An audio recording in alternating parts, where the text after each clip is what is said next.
panelists to join for this session discussing challenges in logistics and warehousing industry post-COVID-19.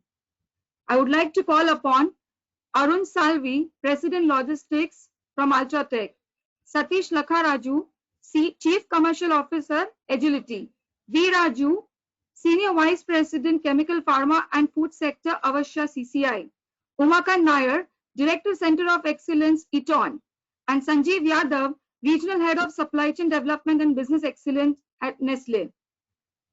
I would request Dr. Singh to lead the discussion. And all the audiences kindly type in and send your questions, which we will answer post the panel. Thank you. Good afternoon, everybody, and welcome to the first panel on challenges in the logistics and warehousing industry post-COVID-19. I think logistics have been one of the most widely affected activities during the COVID-19, primarily because, as one of the panelists here, Satish says, it's a lifeline of an economy. And the movement in logistics defines the movement in economy, and that's the way you trace economy. I think since then, over a conversation that I had with him while having dinner, I think I have been tracking logistics from that perspective, from a wider perspective, so that we understand that what are the key pain points and where is the country moving, and how is logistics performing, and how is the economy performing. During the COVID, we saw that the international supply chain got affected, the local supply chain got affected. Rakesh, your voice is quite low. Both the global logistics and the international logistics got disrupted, and that has a very strong impact, both social, economic, and even health-wise on the economy. We have come a far way because the industry bodies, the government organization work together to solve those policy issues, to make transport seamless in some ways, allow transportation of the essential services by making logistics also as essential as it was not included in the essential services in the first phase of it. This panel, I thought we should move a little further and look at post-lockdown, unlockdown 1.0, 2.0, what has been the impact as well as what is the future of logistics. We have with us Arun Salvi, the President of Logistics with UltraTech Cements. And my first question to you is, Arun, what do you think are the understanding and some realization post-COVID about the vulnerability of the industrial supply chain, in your case, it's cement supply chain, and what are the new direction that you need to take in terms of logistics and distribution policies? Thank you for that question, Dr. Rakesh. In terms of what we have been going through since end of March, has been kind of a test, and of course, while it has come suddenly, in terms of all the vulnerabilities or the weak links in the supply chain, kind of have been challenges. And while I'll not focus much of what was lockdown 1.0, because that came as one block of a lockdown which is applicable across the nation for everybody. But as we open up to COVID in smaller parts, and as the different states are opening up, the constraints of supplying to a large country like us has definitely makes us think in terms of which are the areas that we have left attended to or unattended to, and need to be sustained over a period of time, and especially nurtured as well.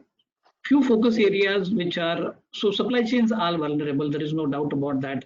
And we need to accept that as leaders or as people who work on the ground, that things can go wrong. However, a keen eye for looking at processes, not only within the organization, but also with our extended partners becomes really, really important. The second part, or I would say, which really came out was in terms of, as logistics and supply chain, we have people our own teams on the ground and also our extended vendors, it could be drivers, it could be people who are handling goods, are in direct exposure of COVID, or in terms of what is kind of uncertain or volatile in a way what we have been talking about. And therefore, which you too covered, is in terms of health and safety, and both in terms of logistics, transportation, warehouse operations. I think that should remain and is our first priority in terms of how we approach. Now, some of these practices may not have yet fully sustained across the length and breadth of the country, but it is continuous education and engagement is a must. And for across the country, some of the metros, when we look at, it might look like a lockdown and we are operating from our virtual locations, but life in some parts of the country, I must tell you, is as good as normal, or at least 70–80% normal as it is resumed. And how do we operate in such a circumstances becomes really, really important. So that remains a focus. Second part, what really comes out is the agility in the supply chain and how soon we can bounce back in terms of any area which is impacted becomes really important. And when it comes to agility, that would mean between you, your partners, how do you make order service, or how do you make a delivery, whether it is the first mile or the last mile. How much of a time your individual industry took to do that activity earlier. It could be right from your individual internal processes to external ones, that getting your vendor and fleet and everything aligned. To movements, it could be movement from ports to your locations or vice versa, or the last mile delivery. Agility will determine the key success as we go forward for individual supply chains. In terms of planning activity, I clearly think that in terms of the short and long planning, we definitely have processes as organization and all of us. I think the no modeling has worked in the last 4–5 months in terms of taking care of all the constraints that we actually face during the month. And hence, being very dynamic about what your current process is, respecting that, and being open to changes during small planning periods. It could be a day of 2 days, 3 days, less than a week, which was kind of unheard before, or which was not really appreciated. One really wanted to stick to a plan in terms of achieving something, and that could be at a national level or it could be at a local level also. So being really open to the dynamic planning, I would say, becomes really, really important.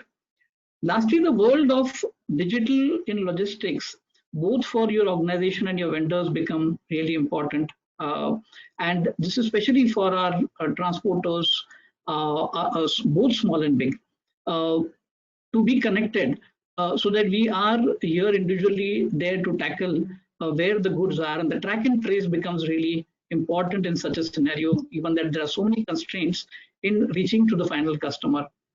Last but not the least, Doctor, I feel that working with our stakeholders, that is, I wouldn't really call as vendors, but they are really our business partners. That collaboration with them needs to be taken to the much higher level. You talked about the national logistics policy. So in industry, we do have larger players or supporters who support us in terms of Indian Railways. It could be the coastal movement which happens. It could be somebody as the NTPC or large vendors and fleet owners. I think how do we partner with them to really come across win-win solutions and sustainable ones become really important. And while I'm quite confident, because the last 4–5 months, when I look at most of these agencies when approached, our partners when approached, have been really supportive in terms of reacting as one supply chain. Not the organization supply chain, but since we talk about the national logistics policy, so we are all kind of interconnected in the larger supply chain. And how do we get that more effective and productivity on the ground becomes really important. So that would be my quick 2 cents, Doctor. One question before I let you go. I know you have to go. Is how did you manage your short-term planning? What were the challenges of the short-term planning, and are there some good learning from the short-term planning which could be extrapolated in the long run? So in terms of short-term planning, it is really, I would say, getting down to the daily ask becomes important. And what is really happening on the ground becomes important. And how do you incorporate learnings of that was really a learning for us, Doctor. While there is a standard planning process as most organizations would have, but how do you take in the latest uh, movement blocks or the constraints or the lockdowns, which are not national lockdowns, but maybe limited to a state, maybe limited to a weekend in a particular state, or limited to a particular railhead as a result of Shramik Expresses, people migration happening a lot towards Bihar or Uttar Pradesh or that belt, your movement could get locked. So how do you divert? And that's where I was referring to the track and trace being important, and some of these digital inputs need to come into your planning. While it would be done more collaboratively today, but I think more use of technology in the future would really determine that we become agile in doing these decisions repetitively and much faster. Yeah, thank you, Arun. Sanjeev, as you come from the consumer goods side, Nestle has been on forefront. It's an essential commodities. You were on your toes right since the beginning. How did you secure logistics and warehousing for reaching the last miles? And what was actually your policies and challenges during that period of time which helped your organizations to create a business continuity plan in terms of logistics and warehouses?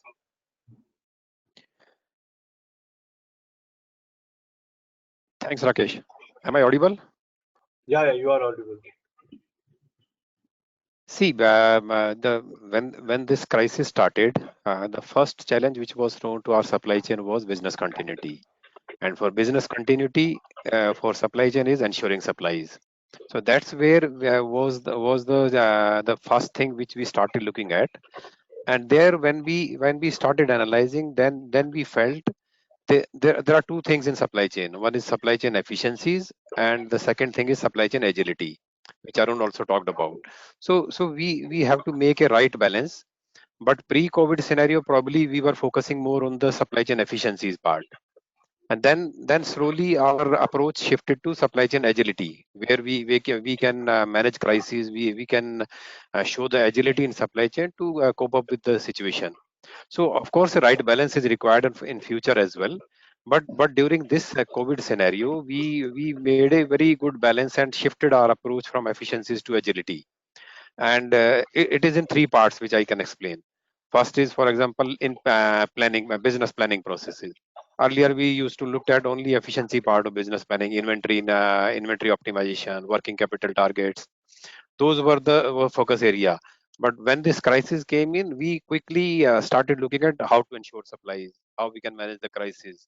So even in the business planning processes, we brought in logistics factor. So logistics was factored into business planning so that we can ensure supplies. Not that we do some plan and finally we are not able to execute. So in the planning, we quickly shifted to our agile planning and taking the factor of logistics as well. Second point, on the core logistics part. Earlier, we used to look at only the efficient logistics, which is optimal logistics cost, placement efficiencies, lead time adherences. Then we quickly shifted to how we can have the alternate mode of transport, how the distribution model has to be reviewed, how we can incentivize the drivers and the logistics team to ensure that we keep on supplying. So that's where the agile logistics came into play. And third thing on this was a customer. So firstly, we were looking at only customer service before pre-COVID scenario, high service levels, replenishment processes should be in place. Then we started looking at customer satisfaction, how we can satisfy our customer in this scenario. Then we started doing tracking of our transport, visibility to customers. We started giving for some of the customers, self pickups were started. Those are also alternate modes of logistics. So in these three areas, agile business planning, agile logistics, and agile customer satisfaction, instead of only customer service, which is more of the KPI part. So the three ways we shifted our approach to agile supply chain, and that's where we could ensure the supplies. And if I can quickly tell you the key initiatives which we took to ensure supplies, to ensure that business is own, are, for example, on the technology part, we quickly moved to transportation hub concept, and where we put the track and trace tool. Although we were already having the plans to implement, but we quickly moved to transportation hub, where track and trace tool is there to do the tracking. Carrier portal is there, so that all the transporters are on a common platform. Online RFP was started. So technology it plays a major role when you have to show your agility and the speed to responses, which is there. Second initiative which we took quickly, we were having few difficulties in getting the road transport. So we quickly activated the rail movement, rake movement, the VPUs as well. That's how we could ensure supply. So alternate mode of transport. Third thing which I said also just now, self pickup by customer, which is how we can ensure supplies. So it is more of a crisis management, and how we can quickly replenish our customers, and if they can also arrange the vehicles, and there can be self pickups which can be arranged. Fourth thing is again this was also touched by Arun, collaborative logistics. So how we can in that scenario where which is completely a new normal, and we had to manage everything, we started looking at the all the aspects of logistics, whether we can club our VPUs with other companies, and we did it also. So the this collaborative logistics, firstly technology, alternate modes of transport, and different ways of self pickups, quicker replenishment, collaboration in logistics, all these things brought together could make us a efficient supply chain, or a agile supply chain rather. So that's how we managed, and for us there was no way out, because we are dealing in essential commodities, and we had to ensure that products are there on shelf, products are, our customers are happy.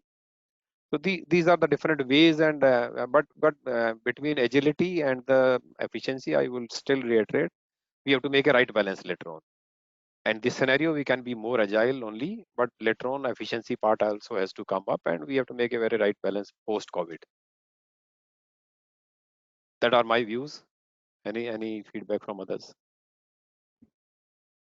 Dr. Singh, you're on mute. As you covered a very broader aspect of logistics policies, and reactions which were more of a policy oriented, and how it really. But how did you ensure delivery to a lot of zones where the dynamics of incidents of contamination itself distorted the logistics pattern? In those situations, how did you manage your logistics, both transportations and warehouses?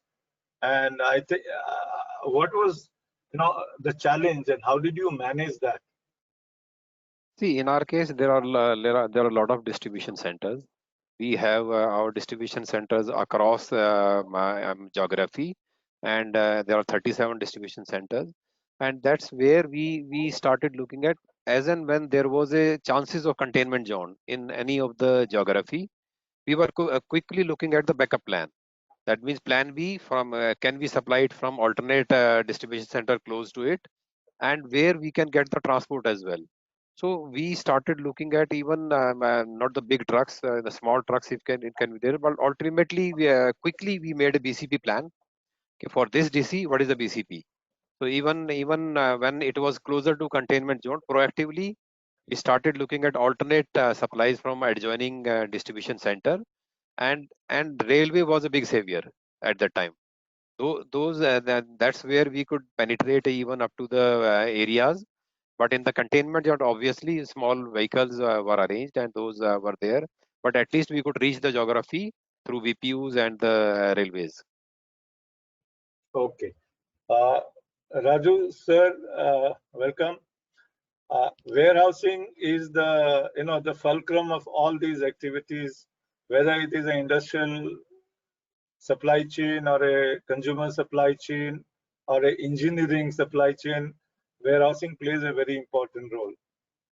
what do you think has been the major paradigm shift in warehousing thinking during the COVID period, and what would be the change in the coming periods to move towards the normal?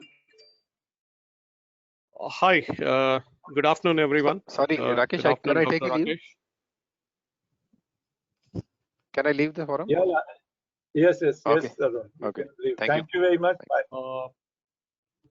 To continue on your question, let me just give an example of what exactly happened to our warehousing, because we are maintaining almost around 55 to 60 lakhs of square feet of warehousing space as Avvashya CCI, part of the All Cargo Group, Pan India.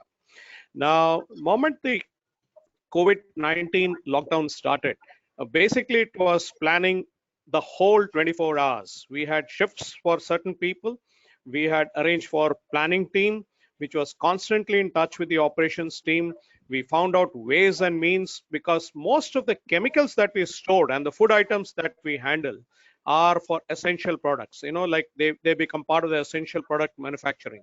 So every customer was literally in touch with us. Every customer had to be assured that yes, we will definitely open the warehouse and work. Of course, there were licenses and permissions which need to be taken, which we did from different authorities. And the most important point here was the professional planning and the quick decision making. There were a lot of containers which were stacked up in the port at JNPT, which had to be moved across. And plenty of customers at the same time also asked us for extra space. Now, the key decisions for us was to move these 1,000 containers from the port to our warehouses, finding suitable warehouses for suitable customers, and then deciding upon which warehouse to be opened. And even if we keep it open, then how many workforce, or for that matter, how many operators will be available to ensure that deliveries are made. So here is where the flexibility and the quick decision making, along with absolute clear-cut communication and visibility to the customers, and transparent working, whereby with innovative ideas, we started executing these deliveries. We started executing the movement from the port to the customers, so to the warehouses, because not only we had to take care of the availability of the labor force, which during the pandemic was an extremely challenging situation, because half the workforce remained absent, the other half over a period of time refused coming in because of the containment, and so on and so forth. So we had to decide on which warehouse to be kept open at which location, because when you are present across India, you had to really move in fast. Because for some customers, we maintain warehouses in the north region at Gurgaon. We also have warehouses in Panvel. So we had to tell them that, look, this particular warehouse can be opened and we can work it out and execute the supplies from this particular warehouse. So in other words, the geographical coordinates played an important part. And here is where we took the help of our warehousing management systems, the WMS, which we operated, because this helps us plan which delivery, which cargo to be executed to which geography, and it gives you. And then we also had our transportation division, which did the route optimization, because remember, the last mile delivery today is so important to retain the customer and keep the customer happy, because everybody during this pandemic times looked upon agility and efficiency and communication as the three vital aspects to be serviced by any service provider. So all these three were given tremendous importance. Thus, I can safely say that real-time solutions worked out with the help of digitalization, and then be a leader in innovating methods, in promoting your workforce, in supporting them, in motivating them, because we kept on even at times paying more for the workforce to be retained. We kept on paying incentives to our people who worked during this COVID-19. So each and everything was planned professionally. Each and everything, there was a leadership which was executed in every aspect and every standardization. And then what happened was, as soon as these deliveries were executed, we kept the customer informed and also asked him for the future plan, so that we can keep ourselves planned in advance, so that we can execute their deliveries successfully. Remember, during this 3 months, we provided almost close to 12,000 pallet positions extra in 3 or 4 warehouses, which was not planned, but we had to suddenly move these from the port. Thus, just to help the customer. So this is where the service provider needs to take an initiative. And even in the coming days, the new normal that we talk about, there is going to be an uncertainty in the environment. But the leader is who is flexible, who can use the digitalized environment to his advantage, and who can execute solutions real time and show a visibility to all his customers that, look, I'm there to help you. I can help you during this pandemic times. You need not worry. Leave the burden upon me. I shall execute it. These are the important things that needs to be done by a service provider. Thank you, Raju. That's a good an exposition of what has happened and what has been the policy. Now I move on to Satish Lakkaraju from Agility. Satish, you have dealt with local and global trade. The global trade, as far as the WTO data says, has undergone a tremendous decline. It may be picking up, but it may not be the same as last few years. What do you think would be the way the international logistics, air cargo, sea cargo, will behave given the kind of shutdown that has happened in the travel industry? And also, how would it impact Indian companies and their logistics?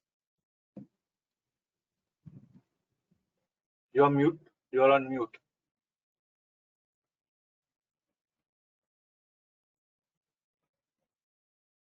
Can you unmute yourself?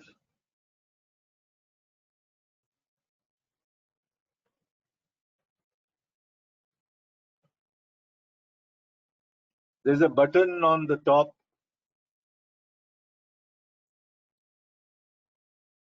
We can't hear you. We can't hear you. There's an unmute button in the control panel, sir. Yeah, I can see that. Yeah. Now you are audible. Yeah. Go ahead. So, Go ahead. Fine. I think quickly to come to your question, Professor Rakesh Singh, is that like what the other speakers mentioned about how the things have changed and talked about agility and how you strike a balance. What this COVID has actually done for most of us is that it has drastically changed our thinking in terms of how we have to function in the first place. Similarly, I think it's time for everyone who's looking at the supply chain to look at the way things have changed. So let me put it in 5 points that we break it up. Let's look at how the airline industry had to adopt itself in the first place. In March, everything came to a standstill and the airlines never thought that they will have to carry cargo on their passenger flights in seats. They never thought that the Indigo passenger flight should be used to ship cargo. So things have drastically had to be adopted and changed. And that is where I think India will have to clearly look at the government standpoint of view, is that what it could have done clearly to showcase India as a major airline hub, because over the last 60 years, if you have seen, Air India or Indian Airlines never was shown as a freighter operator or anything. We were restricted to Blue Dart as one of the operators, who also was never a global operator. But if you look at the recent articles that are coming out, the latest being today, SpiceJet has acquired an A340 freighter for the first time. They've also partnered to do a 777 freighter. So the policy decision makers have to clearly look at it as the decision towards supporting the supply chain have to be really made, because the impact on the exporters and importers on the freight is a substantial part of it. And only freighters can help ultimately to bring down the cost, which should be one focus area that we would clearly be looking at. Privatization has happened. Airports have really invested in large, new facilities. But if you don't have the scale and volume currently, the airport will also start to bleed much more. And on Sunday, I was at the Delhi airport at the international arrivals, And I noticed that there were not more than 6 international flights, that too the repatriation flights that were coming. As a result, you could not hardly see any people around. So that is another area where if the scale is not built in and we are not able to bring in more flights, the trade will get a drastic impact from every angle, and we could see a few more airlines having to suffer. That's point number one. On the shipping side, if you see today, the number of blank sailings that are currently happening is also creating a lot of pressure on the most of the freight forwarding companies as well as importers as well as exporters.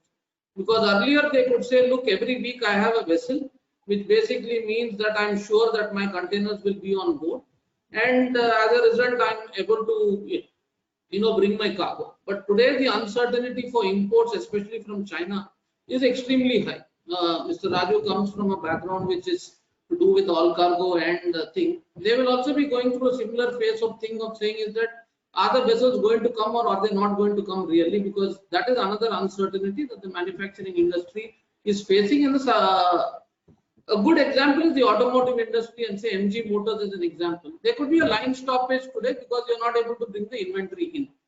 So that is an area where government should actually see that what else can they do, because we have Shipping Corporation of India for many years, but that has never been a dominant player in the shipping industry in any parameter. It has been an entity that has been existing, but technically it's almost equivalent to non-existence. The other critical part of it is that today the national logistics policy is coming in after a long thinking, and then the government is coming at the national logistics policy. But what I see is that also is taking more time than what it should have been taking, and it's the need of the hour is that the logistics policies implementations and needs to be taken much faster, because post COVID the expectation of the industry is going to be very, very high. Fortunately, today morning in the news, if you would have seen, Narendra Modi, our Prime Minister, has called for a parliamentary meeting and had all the ministers, including Nitin Gadkari, Nirmala Sitaraman, requesting for more logistic hubs in the industrial areas and to reduce further, what you call obstacles that are there currently in doing it. So these are some very important things that I would consider that government should be looking at it, apart from what private players are doing. And what the latest policy on government looking at saying that we will do more and boycott China, while could be a good move, but what it is going to do and what people should watch out predominantly is that the China imports were giving us containers for exports. The moment you start now stopping the China imports to come into the country, while it may be a good thing that the exporters are happy, but the freight rates are going to go up as a result of it, because lesser import will also mean that you will have to reposition these containers. Similarly, in airlines, if they are not coming up with any loads, then the problem is that the freight rates will continue to be very, very high. I think these are my inputs technically, that post-COVID we need to be very careful about all these aspects. Thank you, Satish. Uma, thank you for waiting for such a long time for your turn. To you, as you are a supply chain professional, what would be the supply chain bionic of people frameworks tomorrow, in terms of workplace, in terms of workforce, and in terms of skilling? Sure. Thank you very much, Dr. Rakesh and Satish. Pretty good, well articulated new knowledge. Thank you. So for sure, I mean, when we look at the overall pandemic, there were a lot of fear for our overall whether the work stream. Can you hear me? Uma, are you on both mobile and this thing? No. Then now you're okay. Now, if you can come a little closer, I think you can be heard. I think, yeah, I just need to be mute maybe, if that's okay. Okay, so I was going back before pandemic as well. the major challenge is what we were having. How will be the work sustainability, that the talent, the workforce, what we have in our kind of environment? What would be the major focus in logistics? It is more operational, as you rightly mentioned, and at the same time, it is more managed through one entity. And we never used to have this end-to-end supply chain till the last mile lookout. So this pandemic in other way is giving us more opportunities. So when we thought that we might not have that kind of responsibilities, the things are getting changed. That's the time when we now can see that the expectations are going up. When I say that, even when you're looking at your current transport lanes where the transportation is stuck, so that kind of a live information updates are more important in COVID scenarios. So going deep into the data and coming back with the right information is being the major element in success. Otherwise, earlier we used to manage the transportation, we used to manage the freight cost, we say that we need to reduce the overall transportation. All of a sudden that we need parts on time, and that is adding more and more cost into the system. And there is always a possibility that we can dump everything on COVID. Like there could be some inefficiency what we have. That's the last thing what we should be doing. So how do you understand this holistically? So three elements what we are focusing, or any GICs would be focusing. So the desire to speed is always there. So that speed, how can we partner for that speed in terms of communication? How can we bring more technology? Each and every panel members talked about that. And this is one thing which we as MNCs always don't want to do alone. It has to be a collaborative effort through partnering. It has to go through institutions just like what we are having. And how do you partner with industry and understand how can we bring in more faster technologies into the system? So that's something which is an opportunity for us. So upskilling the folks within the organization, but this, at the same time, are your partners also tech savvy? Are they thinking in that direction? And then drive that into more faster. So we were mentioning about the agility. So one side you maintain that efficiency, which is more of fundamentals, which will go, but at the same time you will go further in terms of developing more and more opportunities in the network optimizations, or connecting each and every lane, which gives me more visibility where my transportation, where my in transit is. So that is something what we are working upon. It has been very busy these days, specifically for logistics. Logistics has a number, everything is focused on operation. Our shift which is coming is more coming to the tech center sites, where we have more people who are tech savvy, who will be able to see more futuristic and see things by which they can ring the right alarms in the right time. Pandemic is a different thing. We are still learning it. I won't say that it's completely known territory, but the only thing what I can tell you is that once we come out of the situation, we should not be forgetting things which we have learned out of this. So if you talk about the fundamentals of inventory, how do you transport, what are your freight charges and everything which comes in, these are pieces which will go regularly. But can you maintain a different set of different eye set in terms of bringing in the analytical point of view and bring more elements rather than only looking at a cost element? So that's something which we are working, Dr. Rakesh, from our side.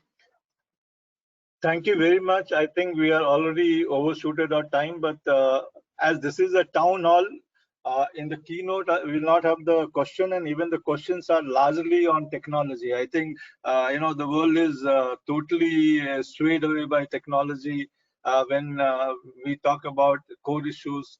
So I'll give 1 minute each to summarize as to what they think about logistics in its future. So we'll start with Satish. 1 minute, quickly in a 1 minute. What is your view of the future? View of the future. You are again unmute. You have to unmute. Can you hear me now? Yeah, we can. For me, in 1 minute, if you're asking me, it's going to be a word called BIRD. Ultimately, all spoke about digitalization. It will be blockchain, IoT, robotic process automation, and then internet, ultimately the, how you utilize all these aspects in your supply chain end of the day. Raju sir.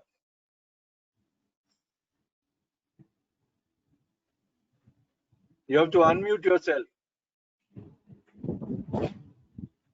Okay, can you hear me now? Yes, I can. Yeah. Okay. Doctor, what I would suggest is digitization is one word which you need to embrace as you move ahead, and be an innovative leader, because the question that is asked every day to you is how different are you going to be in respect of the logistics compared to the others. So you need to be an innovator, and you need to be a leader in your field. Do not be afraid of investing into new projects. Go ahead, do it, and that's the way we can climb forward. Uma, your last take. No changes than what Satish and Mr. Raju has shared. So I would also say that this is the time. I believe supply chain and logistics is going to be the career place for many of the folks who are into the technology. All right. If Sanjeev also has left, so thank you very much. As we come to the end of the first keynote of the town hall, I think it naturally paves way for technology and big data. And that has been the consensus in this whole forum, that whatever we do, we need to build an ecosystem of resilience, efficiency, agility, as well as competitive advantages. What matters is the leadership of the future, and the next normal leadership is going to be very different. So is the workforce. So back